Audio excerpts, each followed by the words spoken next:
I think we can all agree that the commander is the most important role in Hell Let Loose. And yet, I feel like there is not a single video on YouTube that properly covers how to play commander. Yes, there are some videos, like those from Mono, where he covers every ability in detail, and don't get me wrong, he does it very good, but he mainly focuses on what the abilities do and not how to use them and when to use them. So in this series, I'm going to try to change that. I will not be covering the most basics of the game or every single ability. Instead, I will focus on the most essential abilities and provide step-by-step instructions to help you become a successful commander from the start of the game. How you have to play mainly depends on the game mode, so I'm going to make a video for every game mode, and I'm going to split the offensive mode into attacking and defending side, because depending what side you are on, you have to play very different. I'm going to start this series with the attacking side in offensive mode, because I think this is by far the easiest game mode to play commander in. Alright, but without further ado, let's jump in by covering the most important ability and basically the only one that you need to use, and this is the supply drop. The supply drop allows you to drop a parachute with 100 supplies into any position on the entire map, even into locked areas, which is one of the most important aspects of this drop. It costs only 50 munitions and has a cooldown of less than 2 minutes. Because of its short cooldown and low cost, it is crucial to spam the supply drop whenever it is available. Having more supplies on the ground grants you more flexibility in garrison placement, and a fast, flexible garrison placement is key to winning a game. You also have to keep in mind that the parachute of a supply drop can be seen from miles away, making it a target for enemies to intercept. But if you drop your supplies every 2 minutes into different areas, the sheer amount of drops will overwhelm the enemy, and some drops will make it through and safely land on the ground. This is why you shouldn't just drop supplies where you need them, but also in areas where you could potentially need them, or even in areas where you don't need supplies, just to force the enemy to go there and take him down. A nice side effect of spamming the supply drop is that it often reveals the location of the next objective in offensive mode. Enemy players will prioritize to take down supplies near their next defensive point, which shows you its location. But only having supplies on the ground, of course, doesn't win you a game. The most important thing is to set up garrisons on those supply drops. And that brings up the question, where do I want my garrisons? And here is where most commanders get it wrong. They wait for officers to give them markers on a map to drop supplies in a safe location. But actually, you as commander should be the one who decides where you want a garrison. You should drop supplies onto a location and then ask an officer to go there. Or if there is no officer responding, you go there yourself and set it up. And believe it or not, the location where you want garrisons are almost always the same for every map. To show you where you want to set them up, we're going to have to cover a few basics of the garrisons, and then I'm going to show you exact locations for every map where you want garrisons. When thinking about garrison placement, there are two important things to keep in mind. The first one is the 100-meter rule. This means that red zone garrisons, so garrisons in the enemy territory, have a 100-meter radius around them to make them locked. If an enemy player comes into 100 meters around this garrison, it's going to get locked. For blue zone garrisons, this radius is only 15 meters, meaning blue zone garrisons are way more likely to be available to spawn on. This also means that for offensive mode, it is almost pointless to place a garrison close to the enemy strong point, because the likelihood that enemies are present within the strong point is very high, so this garrison will probably stay locked for the entire round. Instead, you should consider placing the garrisons a bit further away from the strong point to make them more likely to be available. Placing garrisons like this one is a huge mistake because it is barely in the enemy territory, so it has the 100-meter radius, but putting it just 10 meters further to the east would have made this a blue zone garrison with only a 15-meter radius. The second thing that you have to keep in mind is where you are even allowed to place garrisons. This is very simple. You can put them everywhere within the blue zone and 2 squares deep into enemy territory. But keep in mind, you can drop supplies deeper than 2 squares. So you can drop supplies into an inactive sector where you can't place garrisons right now, and then have them available later when this sector gets unlocked. Okay, now that we've got this out of the way, there is one more thing I'm going to have to explain before I can show you concrete examples of where you want to put down garrisons. The problem when dropping supplies in advance is that you don't see the surroundings of the location where you drop it, and of course you don't want to drop a garrison into an open field. But the good thing is, your in-game map actually shows you whether or not there is cover available nearby. You just have to be able to read it properly. The easiest indicator that you have are these little darkened squares. These squares indicate buildings, and buildings always mean cover. The second best indicators are these darkened mashed lines. Those lines indicate trenches that usually have barbed wire as cover nearby. And even if there is no barbed wire close, you can still put the garrison into the open right next to the trench, so that if you deploy on the garrison, you can quickly hop into safety. The next indicator, and this is the one that you're going to have to use the most, are these blue lines. Those lines usually indicate fences or hedges. This means there is going to be cover from at least one side, which is more than enough to put down an offensive or even a defensive garrison. These are the most important indicators on the map, and if you are able to read them properly, I will guarantee you will always find a good spot for a garrison. Okay, now we have everything that we need to go into an example. I'm going to pick Omaha Beach, and I'm going to walk you through the process of attacking Omaha Beach. In every sector of the offensive mode, your goal as commander is to encircle the enemy strongpoint with garrisons. This means you want at least 4 garrisons around it, 2 in the blue zone and 2 in the red zone. The 2 blue zone garrisons are going to be placed top right and bottom right of the strongpoint, roughly 200 meters apart, and then as close to the enemy territory as possible, but not inside it, to avoid getting the 100-meter radius. For the red zone garrisons, on the other hand, you want them to be placed on the top left and bottom left of the enemy strongpoint.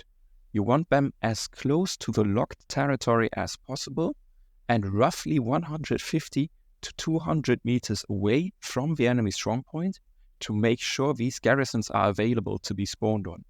For rough orientation, you can look on the map and you will see that every strongpoint is surrounded by 4 squares of enemy territory, and those red zone garrisons should be placed in the top left corner of the upper quadrant and the bottom left corner of the lower quadrant. But now I'm going to start talking you through the process of capturing and tell you what you have to do to make sure you can actually get these garrisons going. The first objective is usually easy to capture, and you don't need additional garrisons except for the headquarters spawns. If your team struggles to capture this objective, you should grab a supply truck and spawn it as far away from the current objective as possible and drive it 2 grid squares deep into the enemy territory. And you want to put the garrison around these areas here, as close to the border to the locked area as possible, because these garrisons will later be repurposed as blue zone attack garrisons. While you are trying to capture the first objective, you already want to start pre-dropping supplies for the next sector. This means you don't drop them into the active sector, but instead you want to drop them 4 grid squares deep in, so into areas where you can't even set up a garrison yet, because then the enemy is less likely to try to intercept them. You should always drop the first supply drop into the top left corner of the 5th grid square, somewhere in this area. You have to zoom into the map, search for cover within this area, and drop it over there. Here, for example, I would drop my supplies in this area. Once you get your supplies back, the next drop is going to go into the bottom left corner of the 6th grid square. Again, zoom into the map, search for cover, and drop your supplies in this area. Only if your team still hasn't managed to capture the first objective and you were unable to set up garrisons with the supply truck, it is worth dropping supplies within the active sector if you have an officer requesting them, or if you have a location in mind that you can safely reach yourself. Once your team managed to capture the first objective, you want to start getting up blue zone garrisons. Like I've said, these garrisons should be placed top right and bottom right of the enemy strongpoint, roughly 200 meters apart, as close to the enemy territory as possible. Ideally, you don't have to use your supply drop to get up those garrisons. Ask squad leaders if they have support players that can set up those garrisons, or try to head there with the supply truck. If you are driving the supply truck, you have to keep in mind you cannot drop supplies within the first 2 grid squares of the map. So what you have to do is you drive the truck just barely into the enemy territory, drop the supplies in the red zone, run back towards the blue zone, and set up the garrison in the blue zone. While you are trying to get those garrisons up, you already want to start pre-dropping the supplies for the next sector. This means, again, count 4 grid squares deep into the enemy territory and start dropping supplies in the top left corner of the 5th quadrant, like in this area here, and the bottom left corner of the 6th quadrant, like this area here. If you are struggling to set up the blue zone attack garrisons within the first 5 to 10 minutes, you should stop pre-dropping your supplies and instead use the supply drop in the blue zone and set up those blue zone garrisons either yourself or ask squad leaders to do so. Once the blue zone garrisons are up, you want to get up the red zone garrisons. For the second sector, usually you don't have supplies pre-dropped, but you also don't want to use the supply drop in this area because the enemies will likely take it down. So you want to use the supply truck and set up those attack garrisons with the supply truck yourself. Hop into a truck and try to set up a garrison top left and bottom left of the grid squares from the enemy strongpoint, as close to the locked territory as possible, as described earlier. Here, for example, I would want to place them in this area and this area. While you are doing this, always keep an eye open when your supply drop is available again. Once you get the supplies back, you want to put the next drop again 4 grid squares deep, but this time in the top left corner of the 3rd quadrant, so around this area. The next drop then goes to the bottom left corner of the 8th quadrant. Now you will have 4 supplies ready on the ground, waiting to become garrisons if the next sector becomes available. And no matter where the next strong point is going to be, you will be able to set up at least 2 garrisons close to the strong point behind enemy lines. Of course, if you are struggling to set up the red zone garrisons for the current sector with the supply truck, it is always worth dropping some supplies with the airdrop and then ask a squad leader to go there or go there yourself. But first, try to do it with a supply truck. If some of your pre-dropped supplies get dismantled, just re-drop them on the same location, but don't drop them right away. Try to spread the drops out a bit, let the enemy run all the way to the north, and then you drop your next supplies all the way in the south. This way you can keep them busy, and usually one of those drops are going to land. Once you capture the second objective, the hardest part of the whole game is over. Now you just start repeating the process of the last objective, meaning you start by setting up at least 2 good blue zone attack garrisons north and south of the current strong point. For this example, this would be here and here. If you are lucky, one or two of the previous red zone attack garrisons are close to the current strong point and can be repurposed as the new blue zone garrisons, so you don't even have to set those up.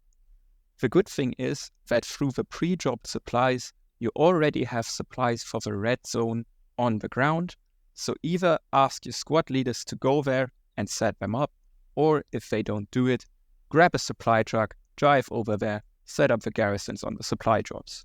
And in the meantime, again, pre-drop your supplies for the next objective.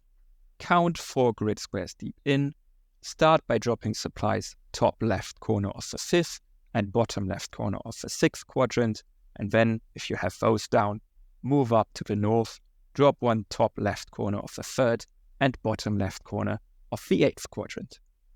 This way, the 3rd objective should be no problem to capture, and you can move on to the 4th objective. This sector is the same as the last ones. Start by getting up the blue zone garrisons. Usually you will have supplies pre-dropped from the supply drops, and even if not, try going there with the supply truck. Most often you will have squad leaders helping you to set up the blue zone and the red zone attack garrisons because you already have supplies on the ground. They see them, they walk over there, and they set them up without even the need of asking them. And even if they don't do it, spawn a jeep, drive over there with the jeep, and set them up this way. The jeep is so freaking fast, you can get them up in no time. In the meantime, you of course want to pre-drop your supplies again in the top left of the 5th and the bottom left of the 6th quadrant, and then make your way up to the northern 3rd and southern 8th quadrant. This way, the current sector should be no problem at all, and then you can move on to the last sector, where you just start repeating the process, getting up the blue zone garrisons, getting up the red zones. Now you don't even have to pre-drop supplies anymore, so you can even use them in the current sector, and then you should win this game with no problems. This is it in terms of the general guidelines that I can give you. Let me quickly sum this up. Your main task when trying to win the offensive games is to encircle the enemy strong point with garrisons top right, top left. Bottom left, you achieve this by pre-dropping your supplies or going there with the supply truck. You're going to be spending 99% of your time in the supply truck trying to get up garrisons. You're going to get killed a lot, but that's just the nature of this game. Just respawn a supply truck and try again. You will not actively participate in capturing any objectives. That is not your task, that's the squad's task. When trying to get those garrisons up, always prioritize the blue zone garrisons, and don't ever forget, if you want to get laid, you have to be kind, so be nice and work with your team. But always keep in mind, these are just some general guidelines that I can give you. It always comes down to the current match that you are playing, and more specifically, the enemies that you are up against. Before you start a round, quickly look into the scoreboard and check the ranks of the enemy players that you are fighting, and also the ranks of the players that you have on your team. If you are inexperienced and you see that you have a very strong enemy with not that many good players on your team, you should consider waiting for another round. Playing a good enemy always means that you have to improvise a lot, because they know the good garrison placements and they do everything they can to prevent you from setting those up. Now, before I finish this video, I quickly want to give you a few more tips regarding some of the other abilities. The first one is regarding the airhead and how I tend to use them.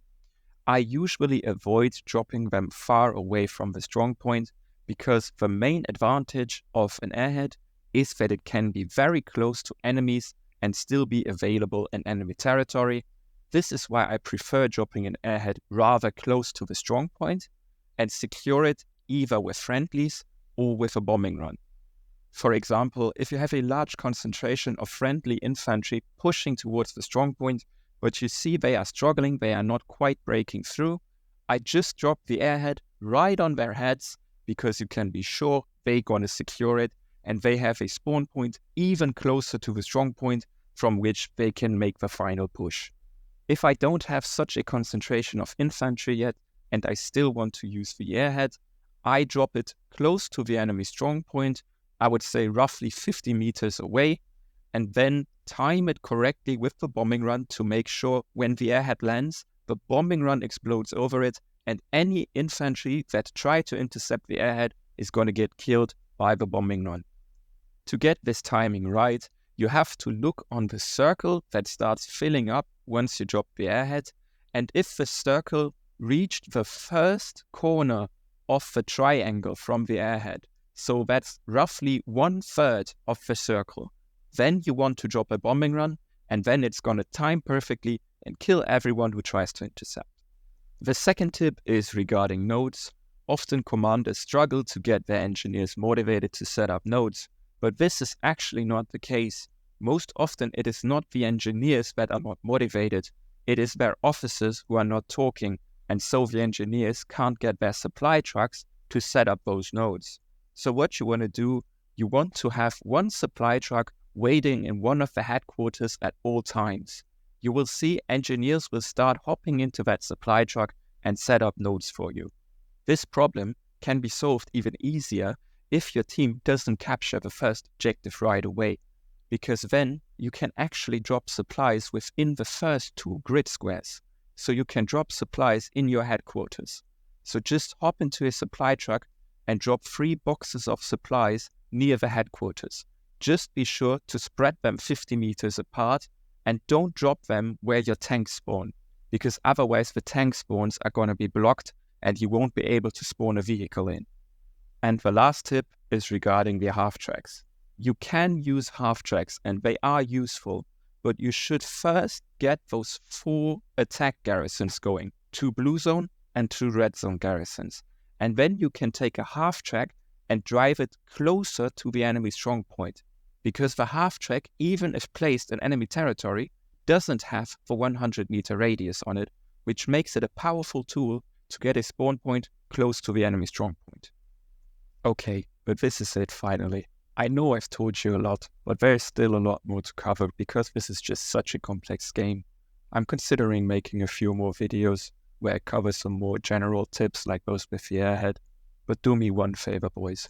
I'm not making these videos to earn any money. That's why I'm not putting any advertisement in. So if you enjoyed it, do me a favor, like that smash button.